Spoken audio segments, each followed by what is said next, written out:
الرحمن الرحیم الحمدللہ رب العالمین والصلاة والسلام علی رسول الکریم. السلام علیکم ورحمۃ اللہ وبرکاتہ.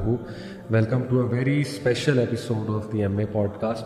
اور الحمدللہ مجھے خود شدت سے انتظار رہتا ہے کہ کب شیخ کے ساتھ میں ایک نئی ایپیسوڈ کروں، اور کافی عرصے بعد ماشاءاللہ شیخ کے ساتھ آج ایک ایپیسوڈ ہونے جا رہی ہے. اور ماشاءاللہ جو ٹاپک ہے وہ بھی بہت دل کے میرے قریب، بہت زبردست ٹاپک جس کی ہم سب کو ضرورت ہے. تزکیے کی ضرورت ہے، اللہ سبحانہ و تعالیٰ سے ایک امید کی ضرورت ہے سب کو. اور ظاہر ہے کہ بہت سے سوالات بھی آڈینس کے آتے ہیں اس ٹاپک سے ریلیٹڈ کہ سچی توبہ کیا ہے، کیسے کی جائے، اس کے کنڈیشنز کیا ہیں، توکل کیا ہے، اللہ رب العالمین کے بارے میں کس طرح سے ہم جو ہے وہ اچھا گمان رکھیں، وغیرہ وغیرہ یہ سوالات ہوتے ہیں. تو الحمدللہ ہو بیٹر دین شیخ ڈاکٹر حماد لکھوی.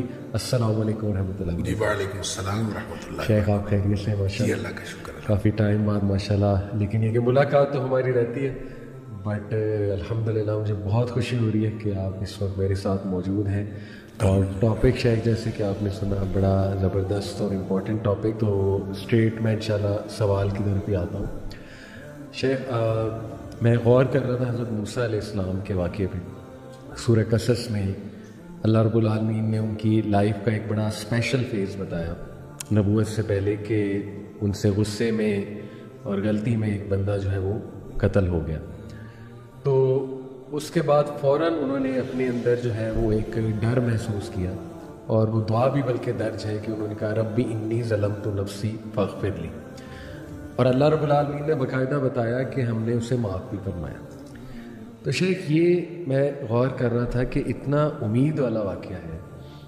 کبھی کبھی انسان سے کوئی اتنی بڑی غلطی ہو جاتی ہے، اور یہ اگر ہم اس پہ سوچیں تو یہ دنیاوی اینگل سے تو بہت بڑی یہ غلطی ہے.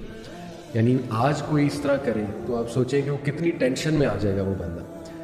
تو کبھی کبھی انسان سے کچھ ایسی کوتاہی کو غلطی ہو جاتی ہے کہ وہ بھی سوچ میں پڑ جاتا ہے میں نے کیا کیا، یہ مجھ سے کیا ہوا. اور پھر وہ اوور تھنکنگ کرتا ہے، پھر بہت زیادہ کوستا ہے اپنے آپ کو، ریگریٹ میں جاتا ہے بہت زیادہ انسان.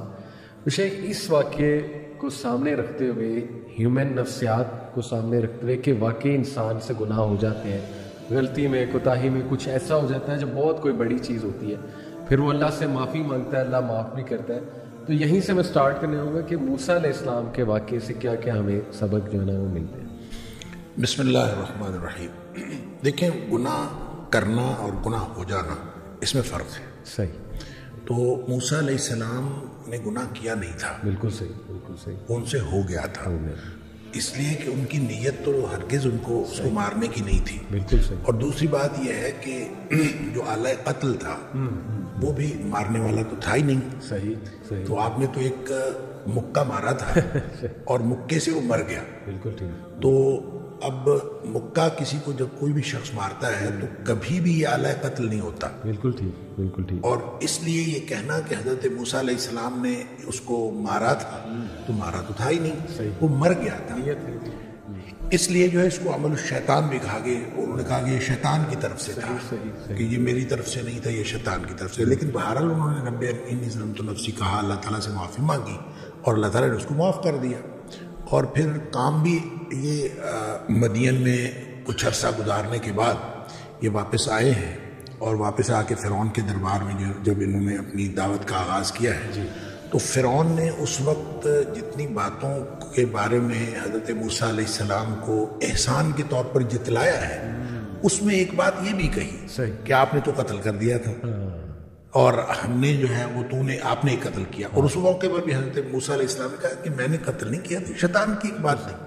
لہذا حضرت موسیٰ علیہ السلام کے اس واقعے کو اس بات کی بنیاد بنا لینا کہ کوئی شخص اس طرح کی غلطی کر کے بعد میں معافی مانگ لے تو یہ غلطی کرنا نہیں تھا. بالکل صحیح. یہ ہوا ہے، اور وہ اس کے اندر نہ ارادہ قتل تھا، نہ آلہ قتل تھا، اور نہ ہی اس طرح کی سچویشن میں کبھی کوئی قتل ہوتا ہے. اس لیے حضرت موسیٰ علیہ السلام کا کوئی عمل وہ تھا ہی نہیں، اور اس کو اللہ تعالیٰ نے معاف بھی کر دیا، اور انہوں نے معافی مانگ لی اور اللہ تعالیٰ نے معاف کر دیا. بالکل صحیح. الحمدللہ. تو یہ جو دعا ہے شیخ ربی انی ظلمت نفسی فاغفر لی، یہ دعا ویسے بھی مطلب بڑی خوبصورت دعا ہے، اور اس میں جو عاجزی نظر آتی ہے. حالانکہ یہ بات کلیئر ہے کہ موسیٰ علیہ السلام کی نیت نہیں تھی، اور ظاہر ہے کہ جیسے آپ نے کہا کہ وہ اعلیٰ قتل بھی نہیں تھا، ظاہر ہے مکہ جو تھا، اس کے باوجود آپ دیکھیں وہ کتنی عاجزی سے اللہ رب العالمین سے توبہ استغفار کر رہے ہیں، بلکہ ڈر سے وہ بھاگ بھی جاتے ہیں اس جگہ سے، ایک فیوجیٹو بن جاتے ہیں. پھر وہ یہ دعا بھی آگے جا کے ان کی ملتی ہے، ربی انی لما انزلت الی من خیر فقیر. تو یہ شیخ ایک عام بندے کو دیکھیں، چلیں ہم نے یہ تو سیکھ لیا اس واقعے سے کہ ان کی نیت نہیں تھی، اور ظاہر ہے یہی ہمارا عقیدہ ہے، آپ نے بالکل درستگی بھی کی عقیدے کی. لیکن ایک عام بندہ جو ہے وہ ظاہر ہے اس سے گناہ ہو بھی جاتا ہے، نیتاً بھی ہو جاتا ہے، اور ویسے کبھی کبھی یہ کہ انسان چاہ نہیں رہا ہوتا ہے لیکن گناہ ہو جاتا ہے اس سے. تو اس کو کیا اللہ رب العالمین کے ہاں کس طرح سے توبہ استغفار جو ہے وہ کرنی چاہیے؟ دیکھیں آپ نے بڑا ایک نا دھیما سا فکرہ بولا، نیتاً بھی ہو جاتا ہے. جی، حالانکہ نیتاً نہیں ہوتا.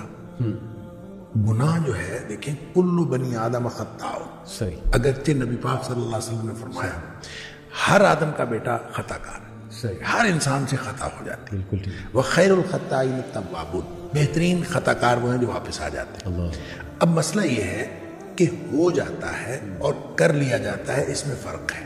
صحیح، نیتاً جو شخص کرے گا وہ تو کرے گا، صحیح، وہ پہلے نیت کرے گا صحیح، اور پھر وہ کرے گا. بالکل ٹھیک. لہٰذا گناہ کرنے والے اور گناہ جن سے ہو جاتا ہے ان دونوں میں فرق ہے. ٹھیک.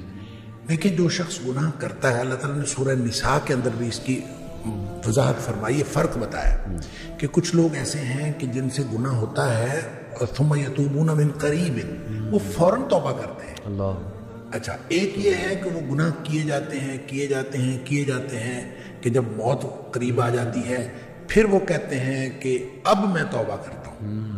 ان کی توبہ اللہ قبول نہیں کرتا. اب ان دونوں میں فرق ہے. فرق وہ نیت سے کرنے کا اور ہو جانے کا ہے. اچھا، جو شخص نیت سے گناہ کرتا ہے میں ان کو کہا کرتا ہوں کہ یہ سیانے گناہگار ہیں.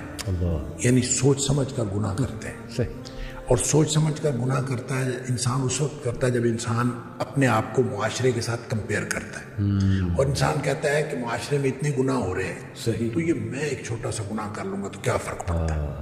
جب آدمی یہ سوچ کے گناہ کرتا ہے، حالانکہ ایک تو انسان کی استطاعت کا کسی دوسرے کی انسان کی استطاعت کے ساتھ کمپیریزن ہے ہی نہیں. بالکل ٹھیک. لا یکلف اللہ نفسا الا وسعها جو ہے ہر شخص کا امتحان اس کی استطاعت کے مطابق. صحیح. لہذا ہو سکتا ہے کہ کوئی دوسرا کوئی بڑا گناہ کر کے بھی بخشا جائے اور آپ کو چھوٹا سا گناہ پکڑوا دے، یہ ہو سکتا ہے. لہذا آپ کسی کے ساتھ کمپیریزن نہیں کر سکتے. آپ کی استطاعت، آپ کی صلاحیت وہ الگ ہے، دوسرے کی استطاعت اور صلاحیت الگ ہے. اس کا امتحان اس کی استطاعت کے مطابق، آپ کا امتحان آپ کی استطاعت. لہذا اس کی کمپیریزن آپ کر نہیں سکتے. لیکن جو گناہ کرتے ہیں وہ عام طور پہ اس کو بنیاد بناتے ہیں، لوگ اتنے بڑے بڑے گناہ کر رہے ہیں، ہم اتنا چھوٹا سا کر لیں. یہ جب سوچ سمجھ کے کرتے ہیں تو اس کانسیپٹ سے توبہ کی عام طور پہ توفیق نہیں ملتی.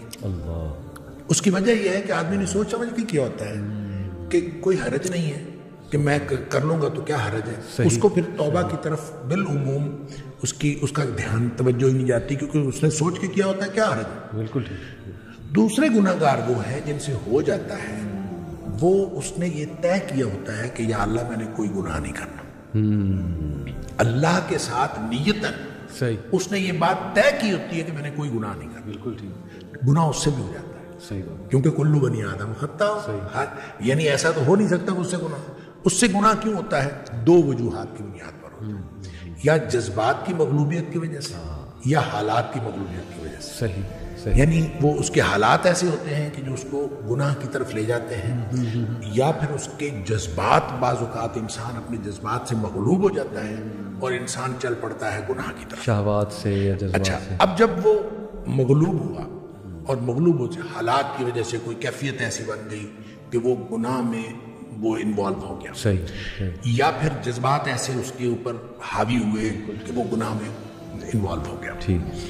اس کا نتیجہ یہ ہوتا ہے کہ جو ہی حالات تبدیل ہوئے یا جو ہی جذبات ٹھنڈے پڑے، صحیح صحیح، چونکہ اس نے طے یہ کیا ہوتا ہے کہ میں نے زندگی میں کوئی گناہ نہیں کرنا،